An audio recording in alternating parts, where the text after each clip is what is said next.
Hola, ¿qué tal estás? Bienvenido de nuevo un día más al canal de Vino Vida Vicio. En el podcast de hoy te voy a hablar sobre los diferentes tipos de bebidas alcohólicas y luego a petición de Ángela de San Sebastián, que un día hablando con ella se sorprendió mucho al escucharme decir que el vodka se elabora a partir de la patata.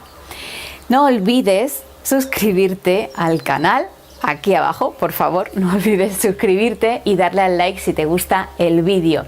Y deja aquí abajo un comentario de cualquier cosa o cualquier duda que te surja. La responderé en cuanto lo vea. Nos vemos pronto y chao.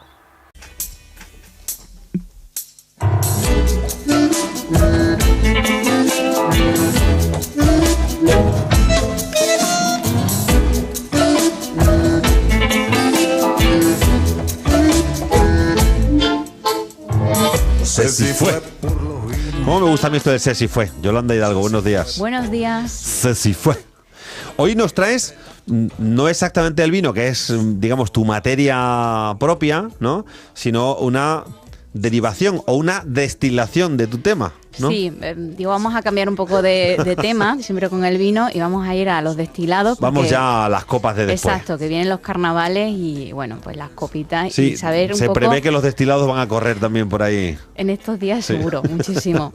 Y siempre me pregunta la gente, oye, ¿y los destilados? Como diciendo, ¿y esto de qué se hace? ¿Y qué diferencia hay? Pues me han llegado a decir que si el vermú es un destilado también, ¿no? Entonces me diciendo, vamos a ver, que todo es bebida. Digo, pero hay diferentes tipos de... Vamos a centrarnos. Una cosa es el vino y otra cosa son las bebidas que se hacen a base de vino y otra cosa son los destilados o las bebidas espirituosas también, como se le llama. ¿Cómo se llama? Sí, sí, exactamente.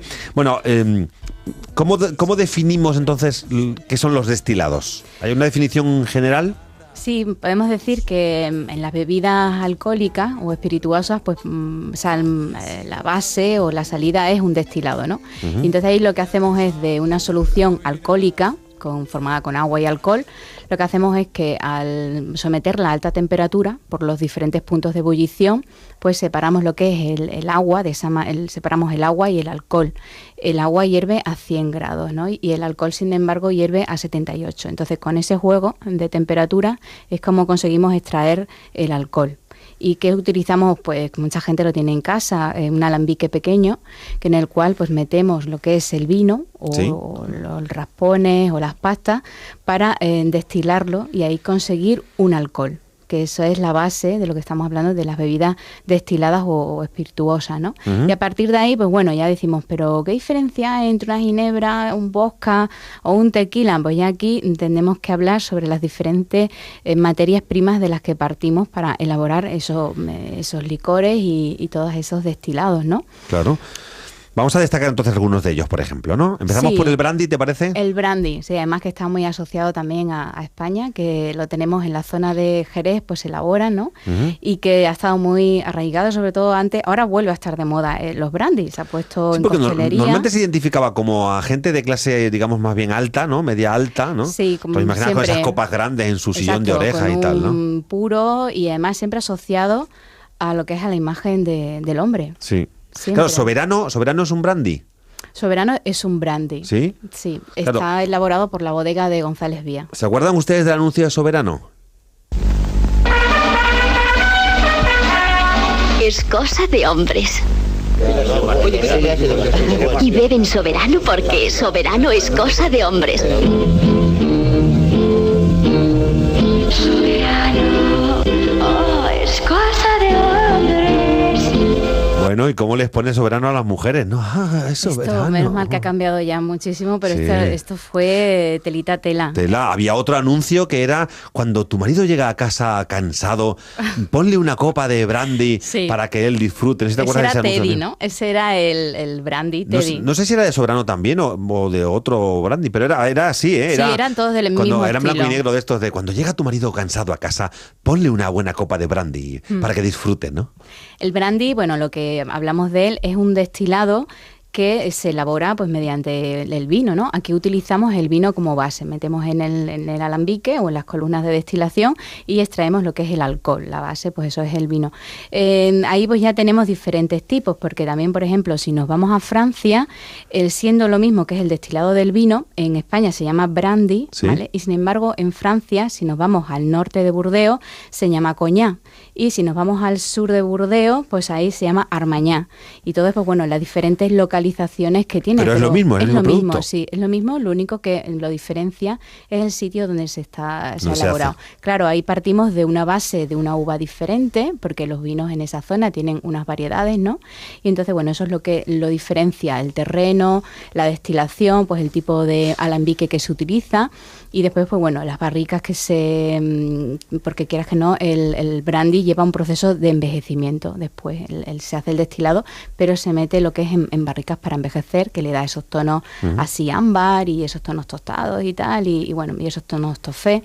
Y ahí es lo que hay de lo que es de la base del vino, como vino en sí. Porque luego tenemos un subproducto sólido que son formados por el raspón, las pastas, las pepitas, y todo eso si lo destilamos también, ahí se hacen los aguardientes pero de orujo. Ahí estamos hablando de orujo. Sí, de esos que entran rascando. Claro, bueno, rascando porque también Porque procede de la según lo bacteria del bebes, sol. rasca según bajan para abajo, vamos. Y ahí tenemos en España pues muchísimas zonas que son muy conocidos, que por ejemplo en Galicia, los orujos Sí. de Galicia son muy conocidos, ¿no? Y que también en otras zonas del mundo, por ejemplo, si nos vamos a Francia tenemos también el Armac, que también es un destilado, pero que ahí se utilizan las lías. De hecho, aquí en Extremadura también en Almendralejo, Aniceto Mesías, pues bueno, hizo también un destilado con Sí, que llaman el Marc de Cava. Bueno. Y también, pues si nos Claro, vamos... los orujos al final, la mejor venta que tienen es lo de la queimada, ¿no? Que eso lo han hecho muy bien los gallegos. Han vendido la queimada gallega, ¿no? Con el orujo, Claro, con el sí. conjuro los granos de café y todo eso. Sí, todo lo que es lo que rodea en sí a esa noche de poder hacerlo, ¿no? Claro, Todo y eso. que además lo que hacen es quemarle un poco el alcohol para que luego no sea tan fuerte, ¿no? Sí, adicionas también cosas, por ejemplo, los granitos de café, todo eso, Claro. pues para darle un poquito el sabor, porque quieras que no,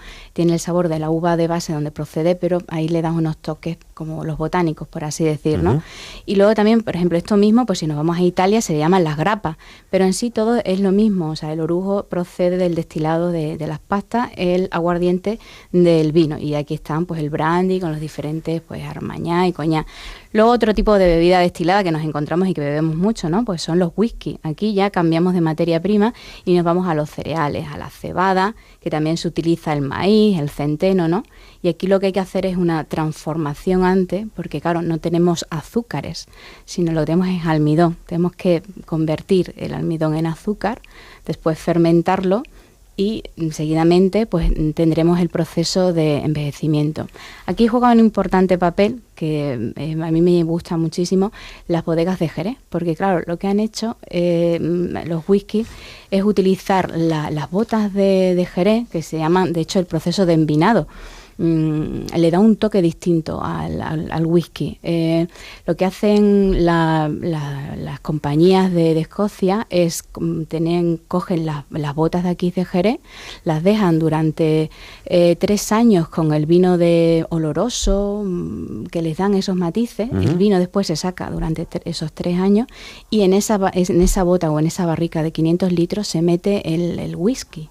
O sea, que se envejece en barricas hechas en botas. ¿Pero se mete dejando el sabor del vino o limpiándolas bien en medio? Bueno, no se limpian, porque lo que se quiere es que la madera en esos 3 años, en el proceso del envinado, ha cogido esos aromas que tienen los olorosos. Y después al vaciarlo, esa madera está pues con esa impregnada de esos olores. O sea, en lugar de limpiarlo, lo que se hace es dársela al whisky. Y después se introduce dentro el envase, ya que está ya la madera, Claro. que se ha chupado todo ese sabor y todos esos aromas del oloroso junto con los de la madera, lo que se hace es meter dentro el destilado, que la base Claro. es elaborado de cereales, se mete dentro. Entonces, claro, tiene esas riquezas. Pues tenemos una base que procede de cereales destilados y luego lo metemos en un envase que además ha tenido un vino que es oloroso, que tiene unas características, ¿no?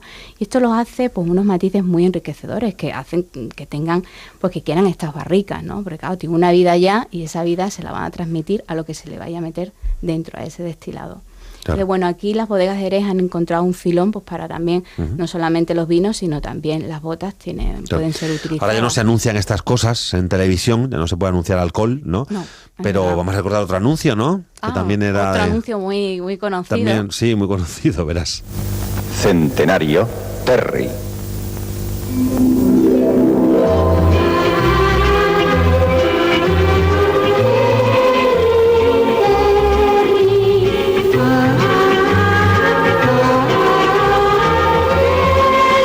No sabemos si Terry era alucinógeno, porque con esta música ahí, ¿no? Veías colores y dragones volando. Aquí habría que describir que aparece una chica en un caballo. Mira, a ver. Terry. Centenario y a por todas también eran otro... Sí, aquí, otro, bueno... Era una chica con un camisoncito así blanco, ¿no? Sí, Encima de un caballo. Una blanca que iba pues a caballo por la playa, ¿no? Y entonces, como diciendo, los hombres saben elegir Terry, ¿no? Como, mi hombre es que sabe elegir las buenas bebidas.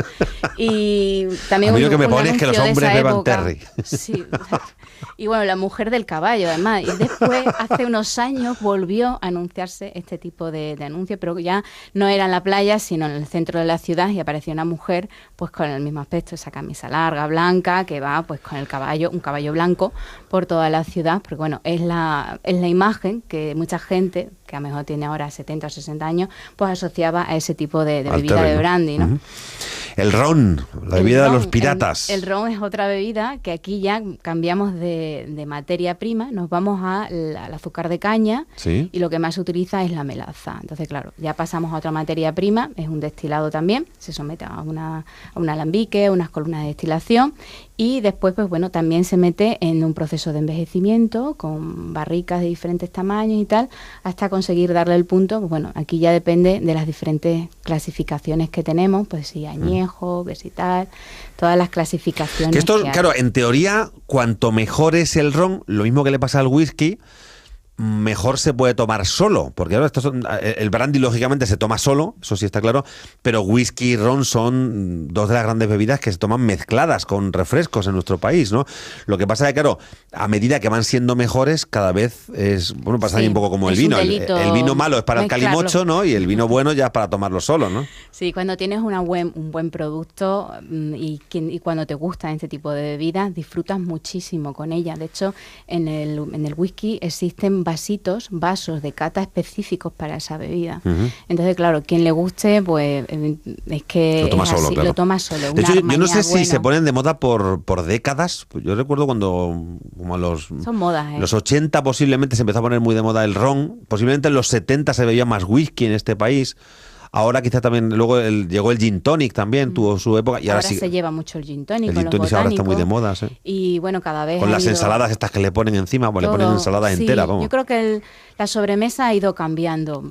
Antes era muy de brandy, ¿no? Ahora se toma más oporto, más vino de Madeira, incluso unos licores, ¿no? No sé, son modas también, tendencias. Los gin tonic tampoco antes se nos tomaban tanto, ¿no? Y ahora, sin embargo, tenemos una barbaridad de ginebras diferentes, incluso de tónicas para poder hacerlas, ¿no? Y gente que nos lo prepara en costelería. Sí. Bebidas también que siguen así, seguimos, es el tequila, que aquí ya cambiamos porque se elabora no es un cactus, es una secuífera, y aquí pues bueno, se coge la planta, que la planta necesita estar de 7 a 10 años, no está desarrollada hasta que tiene 10 años prácticamente, y se coge, se le quita todas las hojas, porque eso es como un tubérculo que está dentro de la tierra, y se queda uno con el corazón. Eso, como tiene azúcares, va a ser lo que fermente y después se destile. Además, el tequila solamente se elabora en México, o sea, es de allí, no vamos a elaborar tequila en ninguna otra zona. Eso yo pensaba, claro, el más famoso era el de México, pero yo pensaba que se hacía en más sitios. En México,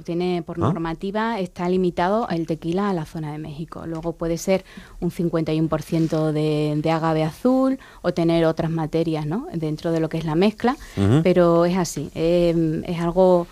Pues igual que el pisco también es un destilado que procede del vino, ¿sí?, que se hace en Perú y en Chile, pero bueno, allí se le llama pisco. por la uva que tienen allí, pero es un destilado donde la base es el vino, o sea que igual que el coñac y el armañá y el brandy. Otra bebida que ya hemos mencionado que es un destilado, la ginebra, que la ginebra en sí es un alcohol neutro, que lo que hacemos es meterle botánicos, y lo que principalmente le da esas características a la ginebra es el eneldo. En el eneldo se macera, hay una base de alcohol, se le mete el eneldo, se deja macerar y se destila con el eneldo, y eso lo que se extrae de ese tiene destilado. una aromatización muy fuerte la ginebra, ¿no? Aunque esta sí que no se bebe sola. Yo no conozco a nadie que la beba sola, la ginebra. No, la ginebra, a ver, yo sí bebo, sobre todo cuando quiero catar una ginebra, porque la verdad es que las bodegas ahora se han puesto todas a sacar de ginebra. De hecho, hay una en Extremadura, no recuerdo el nombre. Sí. Hablamos con ellos hace poco, que han recibido un premio internacional. Esa Espíritu Beto, ¿Sí? que el año pasado, en el sí, por lo de 2018, Betón. Sí, lo elaboran dos chicos jóvenes Sí, emprendedores. hablamos con ellos. De Zarza de Granadilla. No he tenido Cáceres. ocasión de probarla, pero por lo visto es espectacular esa ginebra. Sí, la verdad es que es muy buena. A mí me gusta mucho, y ahí lo que hago personalmente, tomo un vaso frío y muy frío la ginebra y me la tomo. Bueno, no un copazo, ¿no? Pero bueno, sí que así aprecias muy bien los matices, porque aquí cuando tenemos diferentes materias, que si, por ejemplo, los destilados que proceden de Jerez, pues ahí utilizan la palomino, que si aquí utilizamos otra diferente, si nos vamos a la parte de Galicia y tienen los albariños, pues claro, eso en el destilado se nota, te queda ahí una parte que es muy característica. Luego, claro, añadimos un montón de cosas, que si en eneldo, que si la raíz de regaliz, que si tal. Nadie te dice los botánicos que utiliza, porque es la fórmula secreta, pero es una destilación donde le metemos todas las maceraciones y después sacamos el alcohol. Cada uno de su propio sabor, ¿no? Oye, ¿y esto que se llama espirituosos aromatizados? ¿Eso qué es? ¿Eso, el vodka caramelo y estas cosas entraría Claro, ahí? aquí ya tenemos una cosa que cuando son más económicas las bebidas, pues claro, no es 100% pues, macerado con cosas botánicas y con plantas. Entonces aquí lo que hacemos, le meten cosas esenciales, ¿no? Y aquí pues podemos, para diferenciar también, porque muchas veces vamos a comprarlo y decimos, tenemos un aguardiente y un licor. ¿En qué se diferencia, no? Pues aquí principalmente es que uno tiene mayor cantidad de azúcar y que está limitado a una graduación. Los licores más o menos suelen ser de unos 30 a 40 grados y que tienen una proporción más alta de azúcares, ¿no? No todo es licores. Hay muchísima gente que hace licores en casa y utilizan como bases los destilados de uva. Licor de café hacen. Licor de café, mira, aquí en Extremadura tenemos el licor de bellota, tenemos el licor de gloria y bueno, no de se nos cereza. olvide el aguardiente tan bueno que tenemos de cereza en el Jerte. Sí, sí, También sí. aquí utilizamos un aguardiente base y le metemos El último la exterior que cereza hicimos hasta en la cocción. Robledillo de Gata, en Robledillo hay mucha gente que es muy normal, que todo el mundo hace su vino, hace su licor de gloria. De hecho, hace un licor de gloria riquísimo. Nos trajimos uno y vino también de pitarra, buenísimo, ¿eh? Sí, sí, que lo hace bueno. la gente en su casa. Sí, en Extremadura hacemos en casa Hacemos y estos, hay eso. tradición, sí. muy Tenemos bien. zonas donde hay muy buenos licores y aguardientes. Yolanda Hidalgo. Ginebras ahora también. Sí, sí, muchísimas gracias. Buen fin de semana y El ya blog por es los carnavales. Vino, Vida, Vicios, el blog de Yolanda. Muchísimas gracias. Nos vemos, hasta pronto. Wine is